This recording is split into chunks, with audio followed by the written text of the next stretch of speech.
আসসালামু আলাইকুম সুপ্রিয় জব প্রত্যাশী ভাই ও বোনেরা, আশা করি আপনারা ভালো আছেন।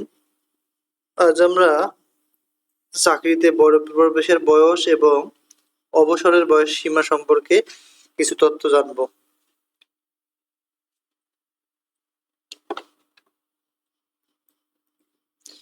চাকরিতে প্রবেশের বয়স 32 হচ্ছে। অবসরের বয়স সীমা বাড়ানোর কোনো পরিকল্পনা নেই সরকারের। চাকরিতে প্রবেশের বয়স সীমা বাড়ানোর বিষয়ে ইতিবাচক চিন্তাভাবনা করা হলেও চাকরি থেকে অবসরের বয়সসীমা বাড়ানোর পরিকল্পনা নেই সরকারের। দেশের বেকার সমস্যার কথা বিবেচনা করে অবসরের বয়সসীমা বাড়াতে চায় না সরকার। চাকরি প্রার্থীদের তীব্র আন্দোলনের মুখে সরকারি চাকরিতে প্রবেশের বয়সসীমা বাড়ানোর বিষয়ে ইতিবাচক মতামত পাওয়া গেলেও অবসরের বয়সসীমা বাড়াতে চায় না সরকার। চাকরিতে প্রবেশের বয়স কতটুকু বাড়ানো হবে সে সংক্রান্ত প্রতিবেদন আগামী সপ্তাহে জমা দেবে গঠিত কমিটি। বুধবার জনপ্রশাসন মন্ত্রণালয়ের শীর্ষ পর্যায়ে একাধিক কর্মকর্তার সঙ্গে আলাপ করে এ তথ্য জানান। নাম অপ্রকাশিত রাখার শর্তে জনপ্রশাসন মন্ত্রণালয়ের অতিরিক্ত সচিব পদমর্যাদার এক কর্মকর্তা দ্য ডেইলি ক্যাম্পাসকে বলেন, চাকরিতে প্রবেশের বয়সসীমা 32 অথবা 33 বছর করার বিষয়ে সরকার ইতিবাচক। বয়সসীমা বৃদ্ধি সংক্রান্ত কমিটির কাছে সরকারের মনোভাব তুলে ধরা হবে। পরবর্তীতে কমিটি এ সংক্রান্ত প্রতিবেদন তৈরি করবে। তবে কমিটি যদি মনে করে বয়সসীমা আরো বাড়ানো দরকার, তাহলে তারা সেভাবেই প্রস্তাবনা তৈরি করবে।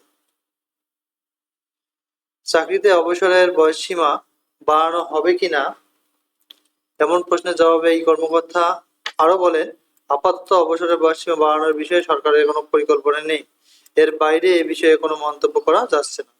চাকরিতে প্রবেশের বয়সসীমা 35 বছর করার দাবিতে দীর্ঘদিন ধরে আন্দোলন করে আসছেন একদল চাকরি প্রত্যাশী। ছাত্র জনতা আন্দোলনের মুখে দেশের রাজনৈতিক পট পরিবর্তনের পর কয়েক দফায় কর্মসূচি পালন করেছেন তারা। গত 30 সেপ্টেম্বর চাকরি প্রার্থীদের তীব্র আন্দোলনের মুখে বয়সসীমা বৃদ্ধি সংক্রান্ত একটি কমিটি গঠন করে সরকার। এই কমিটির প্রধান করা হয় সাবেক সচিব আব্দুল মুহিত চৌধুরীকে, যিনি জনপ্রশাসন সংস্কার কমিশনের প্রধান। কমিটির সদস্য সচিব জনপ্রশাসন মন্ত্রণালয়ের সিনিয়র সচিব। বুধবার সকালে জনপ্রশাসন মন্ত্রণালয়ের সভাকক্ষে আন্দোলনকারীদের সঙ্গে বৈঠকে বসেন কমিটির সদস্যরা। সভা শেষে বয়সসীমা বৃদ্ধির জন্য গঠিত কমিটির আহ্বায়ক আব্দুল মুহিত চৌধুরী বলেন, চাকরিতে প্রবেশের বয়সসীমা 35 করার বিষয় নিয়ে যে দাবি আসছে সেটা যৌক্তিক মনে করছি আমরা। পৃথিবীর অন্যান্য দেশে চাকরির বয়সসীমা নেই। আমরা সেসব বিবেচনা নিয়ে একটা সিদ্ধান্ত নেব। আগামী 7 কর্মদিবসের মধ্যে সিদ্ধান্ত জানানো হবে। তিনি আরো বলেন, তারা চাকরির বয়সসীমা 35 করার দাবি তুলেছে, তবে সেটা কত হবে তা নিয়ে আলোচনা করে সিদ্ধান্ত নেওয়া হবে। কারণ বয়স যেটা বাড়বে তা নির্দিষ্ট সময়ের জন্য হবে না, হলে তা স্থায়ীভাবে হবে। 5 বছর পরে আবার তা পরিবর্তন হবে, সেটা ঠিক হবে না। মন্ত্রিপরিষদ বিভাগ থেকে প্রজ্ঞাপন জারির পর জনপ্রশাসন সংস্কার নিয়ে কাজ শুরু করবে।